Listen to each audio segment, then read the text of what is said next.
Our group decided to make guacamole today because the main ingredient is avocado, which is really high in potassium. So we selected potassium as our nutrient because if people have a low deficiency in potassium, it becomes life-threatening. So potassium reduces the risks of cardiovascular diseases such as strokes and heart attacks. And I'm going to now tell you the ingredients we used. So we have a lime, and then we have cilantro. We have the actual avocado that's really high in potassium. And then we have an onion. And we lastly have pieces of tomato, which is also high in potassium. Cilantro. So we have the tomatoes, we have the onions, and now Ken is going to be cutting up the avocado for our guacamole. Most North Americans consume less potassium than the adequate intake, and a lot of processed foods have high sodium, and potassium can weigh that out. The first thing I'm going to do is use the pre-cut avocado, take my knife, scoop it around so that it's already kind of fallen out, and put it into our bowl.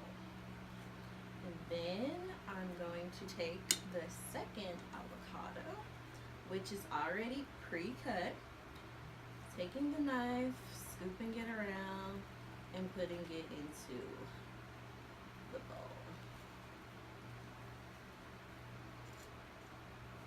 The next thing you want to do is select the amount of tomatoes you would like. We have a lot of tomatoes here, so I'm not going to use the whole thing. So we're just going to take about 70, maybe even 50% of the tomatoes. And add our onions, which is another central ingredient. They're already pre-chopped. And add it into the bowl. The next thing you want to make sure you do is the cilantro. I already have put the cilantro off of the stem, and you just strip it to your liking. And you want to add lime. The second reason why we chose potassium is because it's going to help maintain our blood pressure. The third reason why we selected this nutrient is because we are college students and we like how potassium actually plays a role in the brain functions. Potassium plays a role in the functions of the brain, such as memory and learning. So we chose to make this guacamole because it's such a quick fix. We can make it in the morning before school, and then we could take it to go to school, and then we could eat it as a snack throughout the day, so we could get some potassium intake instead of all that sodium intake that we would get if we ate the processed snacks within our school.